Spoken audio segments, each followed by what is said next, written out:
दोस्तों, अगर आप सोना या चांदी खरीदना चाहते हैं तो ये वीडियो आप ही के लिए है। आजकल हर किसी के मन में एक ही सवाल है, सोना और चांदी अचानक सस्ते क्यों हो रहे हैं? क्या अभी खरीदना ठीक रहेगा या रुक जाना चाहिए? सरकार इस बारे में क्या कहती है? आइए इन सब सवालों का जवाब बिल्कुल आसान भाषा में समझते हैं। पिछले कुछ दिनों में बाजार में एक बात साफ दिख रही है, सोने के दाम नीचे आए हैं, चांदी के दाम और भी ज्यादा गिरे हैं। इसी वजह से लोग कंफ्यूज हैं। कुछ लोग खुश हैं कि अब खरीदारी सस्ते में की जाएगी, तो कुछ लोग डर रहे हैं कि कहीं और सस्ता न हो जाए। इसीलिए इसको समझना बहुत जरूरी है। सोना और चांदी सिर्फ भारत ही में नहीं बिकते, बल्कि पूरी दुनिया में इनके दाम तय होते हैं। जब अमेरिका में डॉलर मजबूत होता है, बड़े निवेशक पैसा निकाल लेते हैं, तो सोना चांदी के दाम गिर जाते हैं। हाल ही में सरकार ने बजट पेश किया है। सरकार ने सोना चांदी पर कोई बड़ी छूट या सस्ता टैक्स नहीं दिया। आयात टैक्स लगभग पहले जैसा ही रखा है। इससे बाजार को कोई बड़ा सहारा नहीं मिला और दाम नीचे आ गए। जब दाम बहुत ऊपर चले जाते हैं तो बड़े निवेशक मुनाफा कमा कर बेच देते हैं, जिसकी वजह से दाम गिर जाते हैं और आम आदमी को सस्ता खरीदने का मौका मिल जाता है। अब सबसे बड़ा सवाल ये है, आम आदमी क्या करे? यही सबसे बड़ा भ्रम होता है। इसीलिए इसे तीन हिस्से में समझते हैं। पहला तो ये कि अगर आप गहने खरीदना चाहते हैं, शादी, त्योहार, घर के लिए, ये समय बुरा नहीं है। दाम पहले से नीचे हैं, लेकिन ध्यान रखें,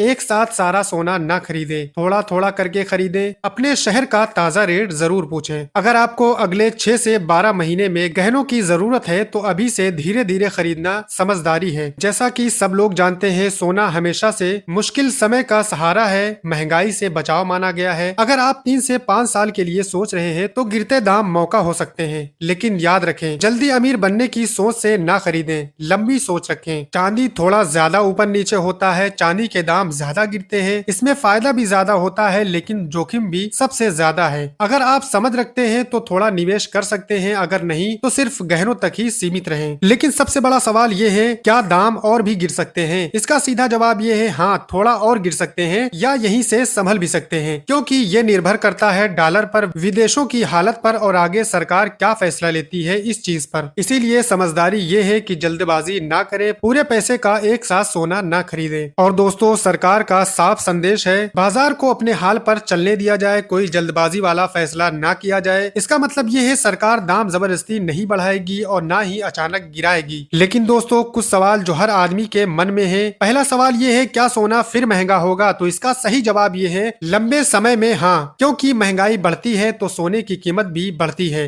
दूसरा सवाल ये है, क्या अभी खरीदना गलती होगी? तो उसका जवाब ये है, नहीं, अगर सोच समझ कर खरीदा जाए तो उसमें कोई गलती का सवाल पैदा नहीं होता। तीसरा सवाल ये है, क्या इंतजार करना सही है? तो उसका सही जवाब ये है, अगर जरूरत नहीं है तो थोड़ा इंतजार कर सकते हैं। लेकिन दोस्तों, इस वीडियो की सबसे इंपॉर्टेंट बात यह है, सोना अभी सस्ता हुआ है, ये डरने का नहीं, समझदारी दिखाने का समय है। जरूरत के हिसाब से खरीदें, लालच और घबराहट दोनों से बचें, क्योंकि लालच और घबराहट दोनों आपको नुकसान पहुंचा सकते हैं। क्योंकि दोस्तों, सोना और चांदी जल्दबाजी का सौदा नहीं, बल्कि ये धैर्य का खेल है। तो दोस्तों, आपको क्या लगता है? अपना जवाब कमेंट बॉक्स में जरूर दें। अगर आपको हमारी वीडियो पसंद आई हो, इन्फॉर्मेटिव लगी हो, तो हमारी वीडियो को लाइक और चैनल को सब्सक्राइब करें।